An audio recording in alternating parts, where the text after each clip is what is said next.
বেশি সংসারের অভাব থাকলে এই আমল আর এই দোয়া একবার পড়ে দেখুন। দোয়াটি প্রত্যেক নামাজের পরে 3 বার পড়বেন, বা আপনার যতক্ষণ পর্যন্ত অভাব দূর না হবে আপনি এই দোয়া পাঠ করতেই থাকুন। তো প্রিয় ভাই, যদি আপনি সংসারে খুবই অভাব, ইনকাম করে রোজগার করে জুটে না, তাহলে এই আমলটি একবার করে দেখতে পারুন। প্রিয় ভাই, প্রথমে আল্লাহ রাব্বুল আলামিনের কাছে মুনাজাত করবেন আজানের পরে। একার বলবেন আজানের পরে কেন? আজানের পরে হলো আসমানের দরজা খুলে যায়, আর আজানের পরে দোয়া কবুল হওয়ার সম্ভাবনা বেশি থাকে, এবং আল্লাহ রসুল বলেছেন দোয়া কবুল হয় আজান ও জামাতের মধ্যবর্তী সময়ে। তো ওই সময়তে আপনি আল্লাহর কাছে দোয়া করবেন, হাত উঠিয়ে আল্লাহর কাছে দোয়া করবেন। এবং দোয়াতে সর্বপ্রথম মুনাজাতের মধ্যে আপনি কি বলবেন আমি সেটাও আপনাকে বলবো। প্রিয় ভাই, দেখেন, সংসারের যখন অভাব থাকে না, তখন খুবই জীবন অসহায় হয়ে যায়। হয়তো রোজগার করছেন, জুটছে না। তো আমি এতটুকুন আপনাকে বলবো, রিজিকের মালিক হলো আল্লাহ, ধন সম্পদের মালিক আল্লাহ। আল্লাহ কাউকে এত ধন সম্পদ দেয় যে কি করবে ভাবতে পারে না, আর এমন একজনকে দেয় যে তার সংসারই ভালোভাবে জুটে না, তার ছেলে মেয়ে কী খাবে সেটাও হয় না। তো কিছু জিনিস আছে আল্লাহ রাব্বুল আলামিনের কাছে চেয়ে নিতে হয়। আমি হয়তো আমলের কথা আপনাকে বলতে পারবো, কিন্তু আপনার দোয়া আমল কবুল হতে গেলে আপনি পাবেন।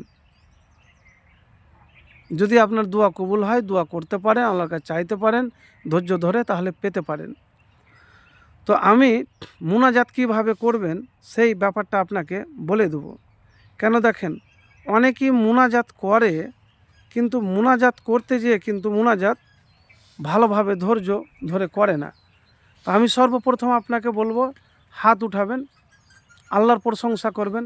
যদি কিছু না জানেন তাহলে সূরা ফাতিহা পাঠ করবেন, তারপরে দুরূদ শরীফ পাঠ করবেন। ইয়া হাইয়ু ইয়া কাইয়্যুমু বিরহমাতিকা আস্তাগিসু 3 বার পাঠ করবেন। তারপরে আগিসনি ইয়া রহমান, আগিসনি ইয়া রহমান, হে দয়ালু আল্লাহ আমাকে সাহায্য করুন। আপনি 3 বার পাঠ করবেন, আল্লাহর কাছে বারবার চাইবেন যে আল্লাহ তুমি আমাকে কারো মুখাপেক্ষী করিও না, আমার অভাবকে আল্লাহ তুমি দূর করে দাও। এইভাবে আল্লাহ রাব্বুল আলামিনের কাছে আপনি কাঁদোমন্দ হয়ে দোয়া করবেন ভাই।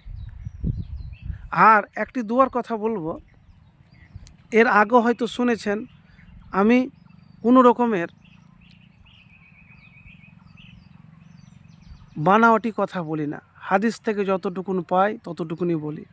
এক কথা দরকার হলে 10 বার বলি, 10টা ভিডিওতে বলি, কিন্তু মিথ্যা বলি না। তো প্রিয় ভাই, রাসূলুল্লাহ সাল্লাল্লাহু আলাইহি সাল্লাম তার স্ত্রীদের কাছে কোনো খাবার না পেয়ে এই দোয়াটি পাঠ করেছিলেন। আল্লাহুম্মা ইন্নী আসআলুকা মিন ফাজলিকা ওয়া রাহমাতিকা ফাইন্নাহু লা ইয়ামলিকুহা ইল্লা আনতা। হে আল্লাহ, আমি তোমার কাছে চাই তোমার অনুগ্রহ ও তোমার দয়া, কারণ এগুলোর মালিক যে তুমি, একমাত্র তুমি। সিলসিলাতুস সাহিহা 1543 নম্বর হাদিস। তো প্রিয় ভাই, এই দোয়াটি আপনি বেশি বেশি করে পাঠ করবেন, তার আগে দুরূদ শরীফ পাঠ করবেন। তো যাদের সংসারে অভাব, টাকার খুব প্রয়োজন, রিজিকের প্রয়োজন, এ আমল একবার করে দেখতে পারেন। আর আল্লাহর প্রতি ভরসা রেখে যদি করতে পারেন, তাহলে হতে পারে আপনার সংসারের সব অভাব, অনেক দিনের অভাব, দীর্ঘদিনের অভাব দূর হবে, সংসারে সুখ সচ্ছলতা আসবে, দুনিয়াতে ধনী হয়ে যাবেন।